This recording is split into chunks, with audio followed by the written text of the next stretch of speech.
High বন্ধুরা, আমি সানজিদা বলছি। বন্ধুরা, আজকের এই গল্পটি সম্পূর্ণ শুনলে তোমাদের ওটা আর স্থির থাকবে না, কথা দিচ্ছি। শেষে গিয়ে তোমাদের ওটা অনেক হালকা লাগবে। তো চলুন আসল গল্পে চলে যাই। আমার মামি ছিলেন অসাধারণ সুন্দরী এবং তরুণী। আমাদের মধ্যে বয়সের পার্থক্য ছিল মাত্র 4-5 বছরের। মা বাবার অকাল মৃত্যুর পর মাম আমাকে তার নিজের বাড়িতে নিয়ে গিয়ে আমার যত্ন নিতে শুরু করেন। তবে আমি বুঝতে পারছিলাম না কেন তিনি আমাকে এত ভালোবাসা দেখাচ্ছেন। একদিন রাতে মামা বাড়িতে ছিল না। মাম হঠাৎ আমাকে ডেকে তার শোবার ঘরে নিয়ে গেলেন এবং বললেন যে একা ঘুমাতে তার ভয় লাগছে, তাই আমি তার সাথে ঘুমানোর সিদ্ধান্ত নেই। তারপর মাঝ রাতে হঠাৎ ঘুম ভেঙে যায়, দেখি মাম এখনও জেগে আছেন আর তিনি। বন্ধুরা, আজকের গল্পটি অনেক বেশি স্পেশাল, তাই সবাই রেডি হয়ে যাও। দয়া করে গল্পগুলো ভালো লাগলে ভিডিওটি লাইক, শেয়ার এবং চ্যানেলটি সাবস্ক্রাইব করো প্লিজ। আমার জীবনের এক সময় এমন ছিল যখন আমি খুবই অস্বস্তিতে ছিলাম। আমার মা বাবা মারা যাওয়ার পর আমার মামি আমাকে তার নিজের বাসায় নিয়ে আসেন। তিনি আমার থেকে মাত্র কয়েক বছর বড় ছিলেন, কিন্তু তাতে কিছুই যায় আসেনি। তিনি আমার নতুন অভিভাবক হয়ে উঠেছিলেন। তার স্নেহ ও ভালোবাসা আমাকে সবসময় ঘিরে রাখত। আমি তাকে অনেক ভালোবাসতাম। দিন গড়ানোর সাথে সাথে আমি লক্ষ্য করলাম মামি আরও খোলামেলা হয়ে উঠছেন। তার পোশাক ও আচরণের পরিবর্তন এসেছে এবং তিনি যেন স্বাধীনভাবে চলাফেরা করছিলেন। তবে আমি কখনোই তার প্রতি অসম্মানজনক কিছু ভাবিনি। তার সাথে আমার সম্পর্ক ছিল একদম মা ছেলের মতো। তবে কিছু সময় পর মামার অনুপস্থিতিতে মাম আমার সাথে বেশি সময় কাটাতে শুরু করলেন। তিনি হয়তো একাকিত্ব অনুভব করছিলেন আর আমার উপস্থিতি তাকে কিছুটা সান্ত্বনা দিচ্ছিল। আমি সবসময় তাকে সম্মান করতাম এবং তার যত্ন নিতাম। আমাদের সম্পর্কে কোনো অবাঞ্ছিত সীমা ও অতিক্রম করিনি, কারণ আমাদের সম্পর্কের ভিত্তি ছিল পারস্পরিক সম্মান এবং যত্ন। আমি তখন মাত্র 1-7 বছর বয়সের ছিলাম এবং আমার মাম আমার থেকে মাত্র কয়েক বছরের বড় ছিলেন। মামি ছিলেন একজন স্নেহময় মানুষ, তবে তিনি নিজের মধ্যে এক ধরনের আলাদা সৌন্দর্য বহন করতেন। তার চেহারা ও পোশাক সবসময় তাকে আলাদা করে তুলত। যদিও তিনি আমার চেয়ে বয়সে কিছুটা বড় ছিলেন, তবুও তার মধ্যে এক ধরনের স্বাধীনতা ছিল যা আমি সবসময় লক্ষ্য করতাম। দিন রাতে মামা ফোন করে জানালেন যে তিনি সেই রাতে বাড়ি ফিরতে পারবেন না, কারণ তিনি অন্য শহরে ছিলেন। মামি এই সংবাদ শুনে বেশ খুশি হলেন এবং বললেন, আজ তুমি আমার ঘরে ঘুমাও, তোমার মামা আজ বাড়িতে আসবেন না। আমি বুঝতে পারলাম যে মাম আমাকে বেশি সময় দিতে চাচ্ছেন, কারণ তিনি একাকিত্ব বোধ করছিলেন। যদিও আমার মনে তখন অনেক অস্বস্তি ছিল, তবুও আমি তার প্রস্তাবের সম্মতি জানালাম। আমার মাম সবসময় আমার প্রতি যত্নশীল ছিলেন। আমি তখন যুবক হতে শুরু করেছি আর এই সময়ে তার সান্নিধ্য আমাকে মানসিকভাবে সমর্থন দিয়েছে। যদিও তার উপস্থিতি মাঝে মাঝে আমাকে সংকুচিত করে তুলত, তবুও তার প্রতি আমার শ্রদ্ধা ও ভালোবাসা কখনোই কমেনি। আমার জীবন তখন অনেক কঠিন ছিল, কিন্তু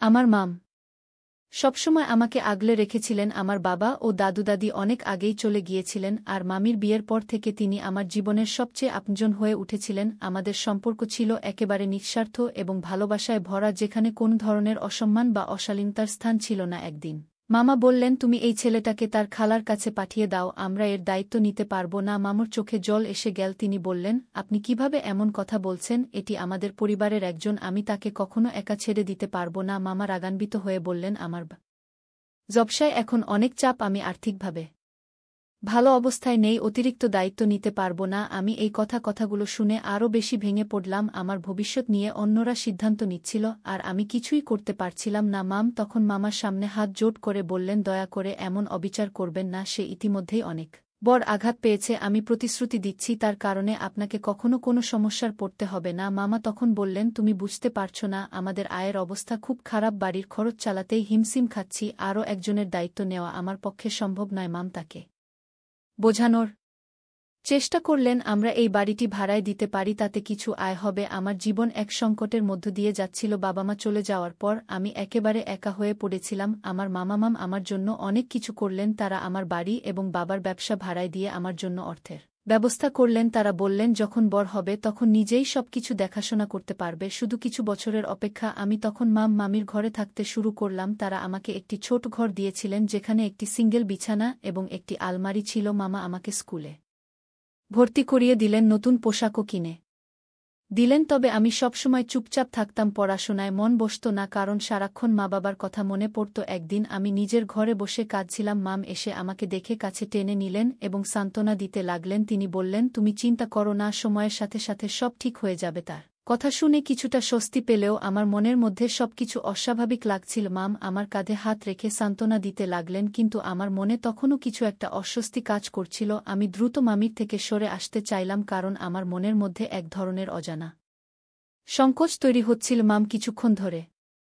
আমাকে সান্ত্বনা দিয়ে কথা বলছিলেন কিন্তু আমি তার থেকে পিছু হটতেই তিনি একটু বিরক্ত হয়ে গেলেন। তারপর তিনি আমার পোড়া হাতটা দেখে কে বললেন, এটা তো খুব গভীর ক্ষত, ওষুধ লাগাতে হবে। আমি তাকে বললাম না, আমি নিজেই লাগিয়ে নেব। তারপর থেকে মামির আচরণ কিছুটা বদলে গেল। আমি তাকে আগের মতো সহজভাবে নিতে পারছিলাম না, কারণ তার আচরণে কিছু অস্বাভাবিকতা ছিল যা আমাকে অস্বস্তিতে ফেলেছিল। একদিন মামি বাড়ির কাজ শেষ করে আমার পাশে বসতেন সান্ত্বনা দিতে। তিনি মাঝে মাঝে কাঁধে বা পিঠে হাত বুলাতেন আর আমি বিরক্ত হয়ে সরিয়ে দিতাম। একদিন রেগে বললাম, মামি আমি ঠিক আছি, মেনে নিয়েছি, পড়াশোনা করতে চাই, দয়া করে একা থাকতে দিন। আমার রুক্ষ কথায় তিনি চুপচাপ চলে গেলেন এবং বললেন, রাতে তোমার জন্য বিরিয়ানি বানাবো। আমি মাথা নেড়ে বললাম, না, যা আছে তাই খেয়ে নেব, আপনার বাড়িতে থাকতে পারছি, এটাই যথেষ্ট। বুঝে গিয়েছিলাম মা বাবার স্নেহ আর ফিরবে না। মাম তখন বললেন, তুমি আমার সবচেয়ে কাছের মানুষ।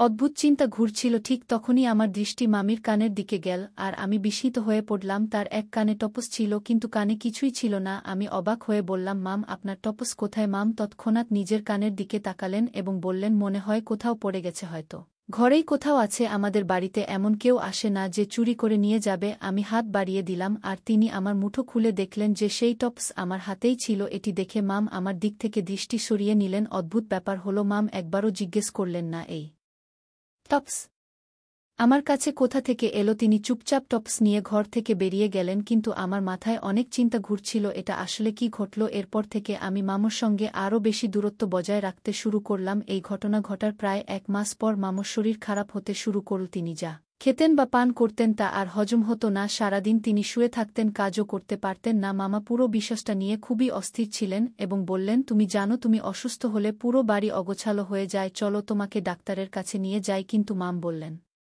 তিনি ডাক্তার দেখাবেন না, বাড়ির ওষুধেই সেরে উঠবেন। 3 দিন কেটে গেল কিন্তু মামার স্বাস্থ্যের কোনো উন্নতি হলো না। আমি বললাম, মাম আমি আপনাকে হাসপাতালে নিয়ে যাচ্ছি, কিন্তু তিনি অস্বীকার করলেন। তবে যখন তার অবস্থা আরও খারাপ হলো তখন মামা তাকে জোর করে ডাক্তারের কাছে নিয়ে গেলেন। ডাক্তার দেখানোর পর যখন তারা বাড়ি ফিরলেন মামা প্রচণ্ড রেগেছিলেন। উঠানে ঢুকেই মামার সঙ্গে তর্ক শুরু করলেন। তিনি চিৎকার করে বললেন, আমাকে বলো তুমি এই অপরাধ কখন করেছ? তুমি কিভাবে আমার সঙ্গে এমন করতে পারলে? আমি কিছুই বুঝতে পারছিলাম না মামা কেন এত রেগে আছেন। মাম তখন অসুস্থতার কারণে খুব দুর্বল হয়ে পড়েছিলেন আর তার মুখের রং ফিকে হয়ে গিয়েছিল। আমি বললাম, মামা আপনি দেখছেন না মামির শরীর খারাপ, আপনি কেন তাকে এমন বকাচকা করছেন? আমার কথা শেষ হওয়ার আগেই মামা আমার মুখে একটি জোরালো চট মারলেন। মামা রেগে ফেটে পড়ে বললেন, এই সমস্ত ঝামেলার মূল তুই, তোর লজ্জা নেই? নিজের মামার সঙ্গে এমন কাজ করছিস? একটা শুনে আমি স্তব্ধ হয়ে গেলাম। আমি বললাম, আপনি এসব কি বলছেন? মামা বললেন, এই হলো আসল সত্যি। আমি কিছুক্ষণ চুপ থেকে বললাম, এটা তো আপনার স্ত্রী, যদি তিনি মা হতে চলেন তাহলে আপনার খুশি হওয়া উচিত। এতদিন ধরে আপনি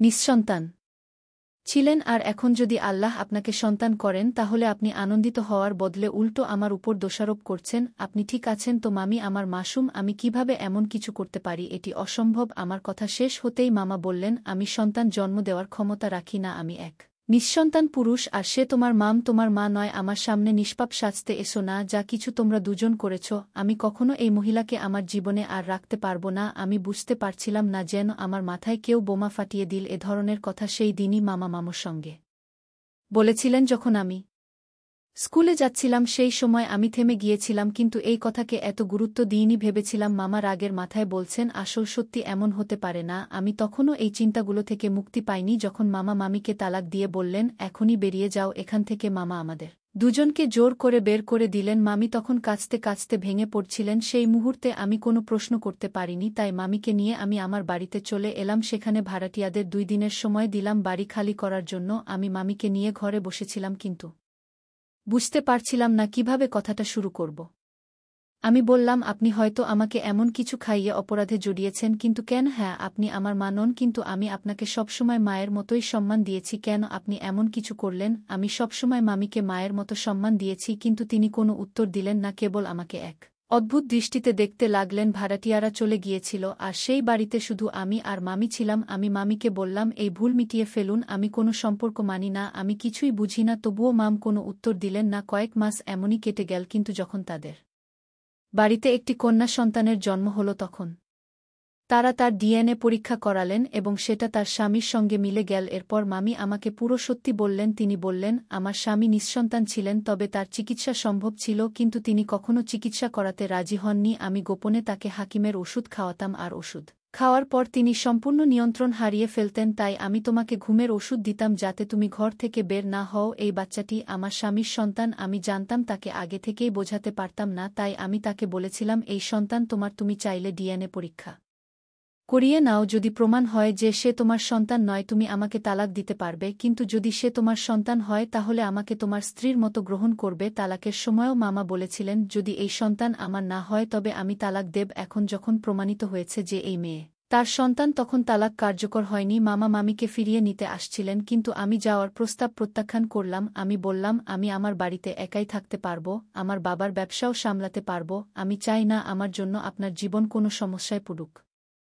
মামি আমাকে বললেন, যদি তুমি ভাবো আমি তোমার সঙ্গে কোনো ভুল করেছি, তা সত্যি নয়। আমি তোমাকে সবসময় আমার ছেলের মতোই ভালোবেসেছি। সেই দিন যে টপস পড়েছিল সেটা সম্ভবত আমি তোমার বই তুলতে গিয়ে ফেলে দিয়েছিলাম, কিন্তু এখন সব ভুল বোঝাবুঝি দূর হয়েছে। তবুও আমি মামির কথায় রাজি হলাম না এবং আমি নিজের বাড়িতে থাকার সিদ্ধান্ত নিলাম। আমার যা সঠিক মনে হয়েছিল আমি সেটাই করেছিলাম। গল্পটা কেমন লাগলো জানাতে ভুলবে না। আরও মজার মজার রোমান্টিক গল্প শুনতে চাইলে ভিডিওটি লাইক, শেয়ার এবং চ্যানেলটি সাবস্ক্রাইব করতে এবং বেল আইকনটি ক্লিক করতে ভুলবে না। ধন্যবাদ।